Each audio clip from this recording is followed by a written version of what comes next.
Imagina só tentar administrar uma operação logística gigantesca, tipo do tamanho da Cruz Vermelha, sabe? Nossa, é uma dor de cabeça só de pensar. Pois é, estamos falando de coordenar rotas de caminhão, fazer triagem de suprimentos e entregar itens super específicos, desde toneladas de alimentos até, sei lá, cadeiras de rodas e pernas mecânicas em cidades super remotas. E tudo isso demanda uma infraestrutura absurda, né? Exatamente. Agora pega essa visão, tira a internet da equação, deleta as planilhas na nuvem, proíbe o uso de celular e bloqueia qualquer transferência bancária instantânea. Meu Deus, vira um pesadelo logístico. Sim, a única ferramenta que você tem para gerenciar todo esse ecossistema é um microfone de rádio AM no meio do século XX. E para nossa análise de hoje, a gente vai mergulhar nos documentos sobre um homem que fez exatamente isso. É uma história fascinante. Muito. A data de hoje, 22 de março, marca justamente o aniversário de falecimento da figura central desse nosso mergulho, o Geraldo de Aquino, que nos deixou lá em 1984. E é legal contextualizar quem ele era, né? Nascido em Dumont, no interior de Minas Gerais, em 1912. Aham. Filho do seu Romualdo e da dona Maria do Carmo. Ele formou uma família com a dona Hilda, teve 4 filhos. Mas o foco da nossa missão hoje é entender como ele pegou essa estrutura familiar e expandiu de um jeito que sustentou milhares de pessoas. Sabe o que torna a análise dessas fontes tão reveladora? É que a trajetória do Geraldo subverte totalmente a nossa lógica atual de como se cria impacto social em larga escala. Como assim?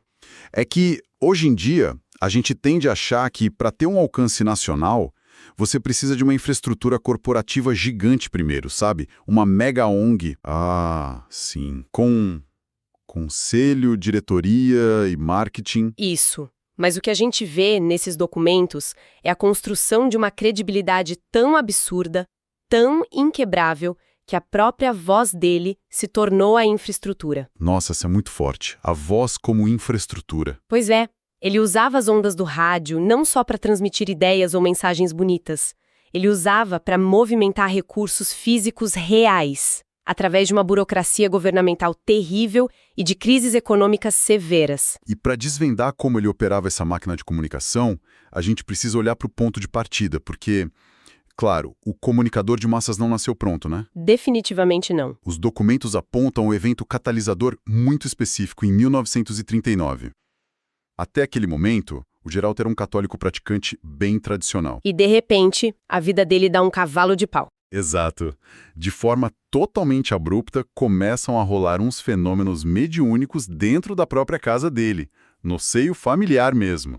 E esse é o verdadeiro momento de ruptura de paradigma nas fontes.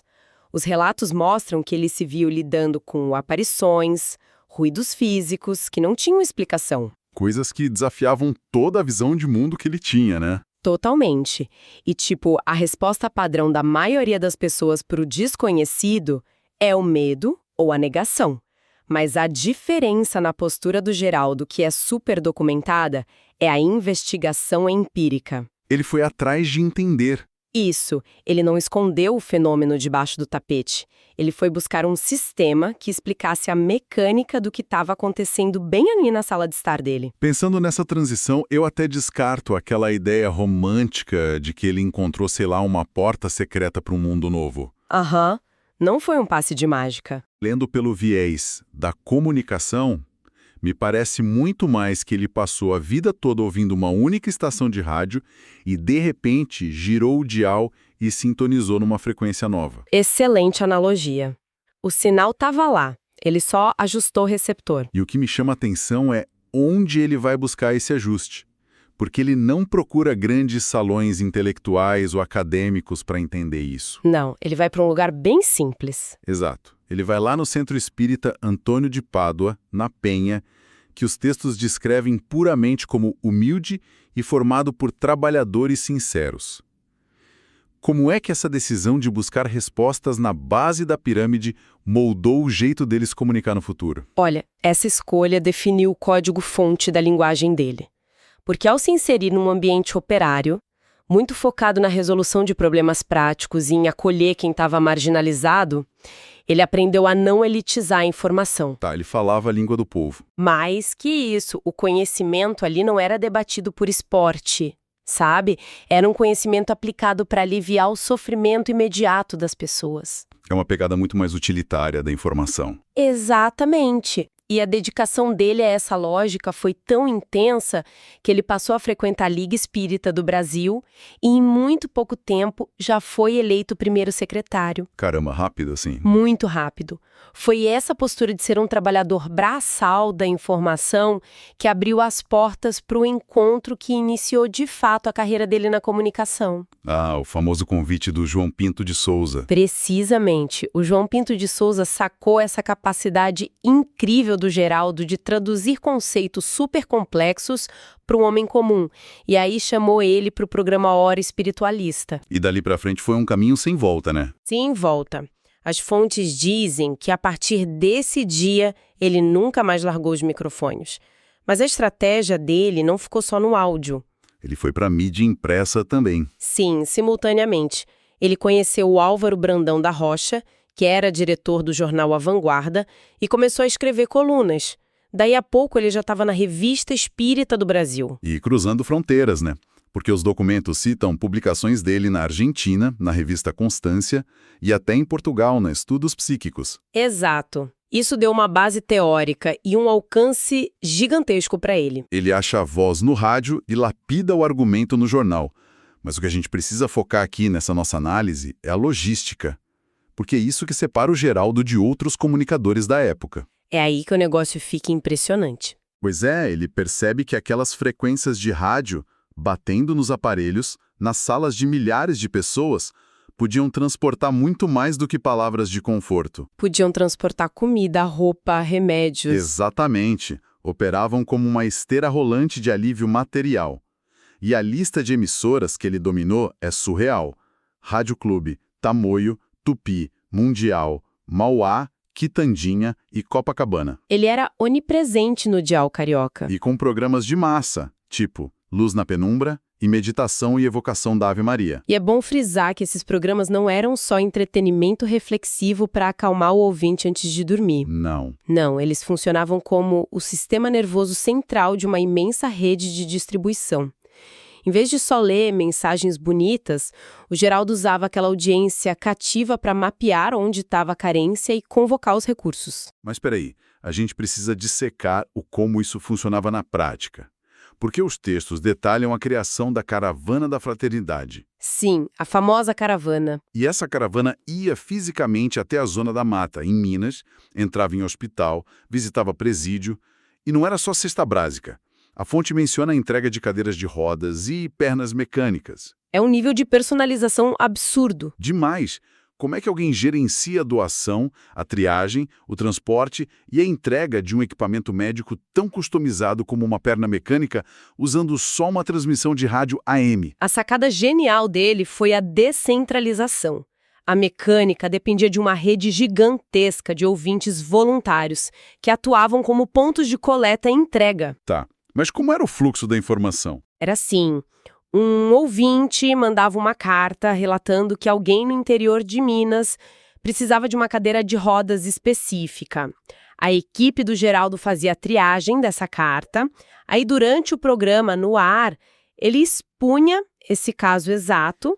Então não era aquele pedido vago de ajudem os pobres. De jeito nenhum, era cirúrgico. Ele dizia, precisamos de uma cadeira de rodas com a especificação X para pessoa Y na cidade tal. Entendi. Aí outro ouvinte, que tinha o equipamento ou dinheiro, entrava em contato. E a logística fluía organicamente. Os próprios ouvintes usavam seus carros comerciais, caminhões de entrega ou aproveitavam viagens de família para levar esses itens. Caramba!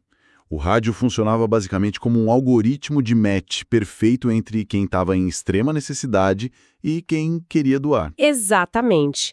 Ele transformou um aparelho de escuta passiva num terminal logístico interativo. E o impacto não ficou só nessa parte itinerante das caravanas. Ele precisou montar um hub central físico. É aí que nasce a Instituição Social Paulo de Tarso, né? Sim, porque ele não era só um repassador de doações. Ele se tornou um administrador de infraestrutura pesada. Os documentos mostram um volume de assistência enorme. A instituição abrigava idosos, dava moradia, alimentava e vestia dezenas de crianças, dava material escolar. Tinha até a bandinha Paulo de Tarso para ensinar música. E manter uma operação de tijolo e cimento desse tamanho queima um caixa financeiro brutal todos os dias. Nossa, imagino. E o motor de arrecadação era o rádio. Exato. E aí entra o grande ponto de inflexão da estratégia de mídia dele. Se você depende do rádio para manter crianças e idosos vivos, você não pode ficar alugando horário em emissora dos outros. Ah, faz todo sentido. A qualquer momento, um diretor muda a programação e corta a linha de vida da sua instituição. Sim, os donos das rádios detinham o poder sobre a obra social dele. Ele precisava ser o dono do canal de distribuição para não correr esse risco. E é isso que dá o gatilho para o grande movimento lá de 1971, que é o plano de comprar a própria emissora, a Rádio Rio de Janeiro. Um passo arriscadíssimo, mas necessário. E para orquestrar essa compra, que era uma transação comercial massiva, ele funda a Fundação Cristã Espírita Cultural Paulo de Tarso. E ele não faz isso sozinho. Não, ele arregimenta um conselho de 80 pessoas. E olha, gerenciar 80 conselheiros já é um feito político absurdo por si só. Sem dúvida. E toda essa articulação culmina lá no dia 3 de dezembro de 1972, quando ele finalmente recebe as chaves da Rádio Rio de Janeiro. Das próprias mãos do Dr. Luiz de Oliveira Belo, que também era dono da Rádio Copacabana. Só que a ironia administrativa dessa história é que comprar a rádio foi a parte fácil do processo. O problema técnico que veio depois quase afundou tudo. Pois é. Assim que eles assumem a operação, percebem que o alcance do sinal era fraco demais para manter o volume de doações que a instituição precisava. Eles precisavam de um transmissor de 50 kW. E equipamento de rádio nessa potência, na década de 70, era absurdamente caro e importado. O que ele faz? Vai para o rádio de novo, faz a campanha, levanta um montante total em dinheiro vivo com a ajuda dos ouvintes para pagar à vista. E é bem aqui que a nossa história deixa de ser sobre comunicação e vira quase um thriller econômico contra o Estado brasileiro. É importante quem está ouvindo entender o contexto macroeconômico do Brasil na época. O governo militar exercia um controle férreo sobre o câmbio para evitar evasão de divisas. O controle era muito rígido. Muito. E quando a equipe do Geraldo chega com dinheiro integral para pagar a importação, o ministro da Fazenda simplesmente veta a alteração à vista. Com que justificativa? Proteger as reservas internacionais do país. O governo determinou que a importação só seria autorizada se eles pagassem parcelado a longo prazo. Olha, para quem não viveu a economia dessa época, a melhor analogia é imaginar o seguinte. Você tenta pagar um financiamento da sua casa. Chega no banco com a maleta cheia de dinheiro vivo para quitar tudo. E o gerente fala não. A lei te obriga a pagar em parcelas pelos próximos anos. É surreal. E o pior, a dívida estava atrelada ao dólar. E a moeda no Brasil daquela época flutuava feito uma montanha-russa. A cada 3 meses, a inflação disparava e o preço do dólar simplesmente explodia. Aquele dinheiro vivo que eles tinham guardado virou pó na mão da inflação e do reajuste cambial. A correção monetária devorou o capital deles. Os documentos dizem que o dólar subia assustadoramente. O que era para ser uma compra rápida virou uma hemorragia financeira. A cada vencimento trimestral, a fundação precisava levantar quantias astronômicas a mais só para cobrir a diferença do câmbio. E se não pagassem, perdiam os equipamentos, perdiam a concessão. E a instituição Paulo de Tarso entrava em colapso. Exato. Era uma pressão de vida ou morte para a obra social. E aí o Geraldo tinha que ir para o ar implorar por ajuda. E aqui eu preciso trazer um questionamento mais crítico em cima do texto. A fonte diz que ele implorava no ar e o povo correspondia nos últimos dias, às vezes nas últimas horas antes de vencer o boleto no banco. Sim, as campanhas eram frenéticas. Mas vem cá, eu acho muito difícil acreditar que milhares de pessoas continuaram injetando dinheiro várias e várias vezes para pagar uma dívida de banco impagável só por causa da voz bonita do locutor ou do carisma dele. Tinha que ter algo a mais aí. A sua dúvida bate na tecla exata da diferença entre fama e autoridade. Não era o carisma que estava pagando a dívida no banco. Era a prova social que ele acumulou durante 30 anos de entregas materiais. Ah, o histórico dele pesava. E como pesava, quando ele pedia recurso emergencial para o dólar, o ouvinte não estava bancando um projeto abstrato. Esse ouvinte muito provavelmente conhecia uma família que não passou fome no inverno anterior por causa das caravanas dele. Ou tinha o vizinho que o filho aprendeu música lá na instituição dele. Exato! O retorno do investimento da doação era visível na rua. Doar era proteger um serviço de utilidade pública que funcionava, muitas vezes melhor que o próprio Estado. É um nível de confiança institucional que pouca gente consegue. O sacrifício pessoal dele liderando essas campanhas, sem nunca desistir, validava tudo. E no fim das contas, com muito suor, eles pagaram até a última prestação. E a quitação dessa dívida hercúlea consolidou a imagem dele de um jeito super peculiar, o que leva a gente para a reta final da nossa conversa hoje. Sim, o respeito que ele conquistou foi universal. O documento frisa bastante isso. Inegavelmente, ele era um líder dentro do movimento espírita.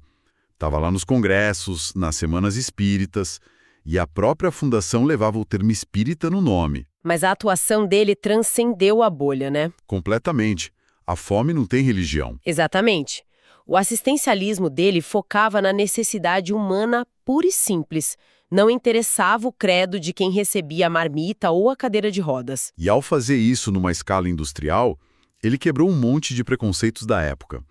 Adeptos de todas as outras religiões, até daquelas que tinham muita resistência ao espiritismo, reconheciam Geraldo como uma figura de integridade moral inquestionável. O que explica perfeitamente a cena do dia 22 de março de 1984. O dia do falecimento dele, aos 72 anos. Isso. O cenário lá no cemitério da Cacuia, na Ilha do Governador, é descrito como uma multidão inalcançável. E analisando tudo que a gente desconstruiu aqui, fica muito claro que aquela multidão não era só um fã-clube chorando por uma celebridade do rádio, né? De um ponto de vista sociológico, o cemitério da Cacuia, naquele dia, foi o ponto de encontro físico de toda aquela rede descentralizada que ele operou por décadas. Eram os nós da logística. Sim, eram os voluntários dos caminhões, os órfãos que cresceram na instituição, os idosos asilados e as famílias que receberam assistência direta.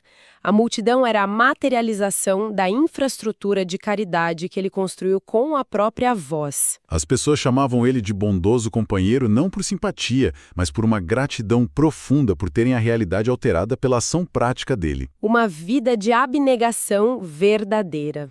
Para consolidar tudo isso que a gente viu, a vida do Geraldo de Aquino serve como um manual prático. Ele mostrou como a comunicação, quando unida à ação genuína, consegue moldar a realidade física de um país. Ele entendeu que o rádio era uma ferramenta de engenharia social. Perfeito. Uma ferramenta capaz de cobrir as falhas do próprio Estado. O que, para encerrar nosso mergulho de hoje, deixa um pensamento super instigante para quem está acompanhando a gente. Vamos lá. Pensa bem, se na metade do século XX, dependendo de rádio a válvula, lidando com burocracia governamental asfixiante e uma inflação fora de controle, um cara sozinho conseguiu arquitetar uma rede de suporte tão implacável e eficiente, É de se pensar. como é que a gente está aplicando o potencial das ferramentas que a gente tem hoje? Com supercomputadores no bolso e conexão global instantânea, será que a gente está projetando sistemas digitais que funcionam como novas caravanas da fraternidade, mudando as condições de quem precisa? Ou a gente está usando essa tecnologia toda só para consumir e multiplicar ruído estéril na internet? Uma pergunta pesada, mas necessária. Fica aí a reflexão para o nosso público. Até a próxima!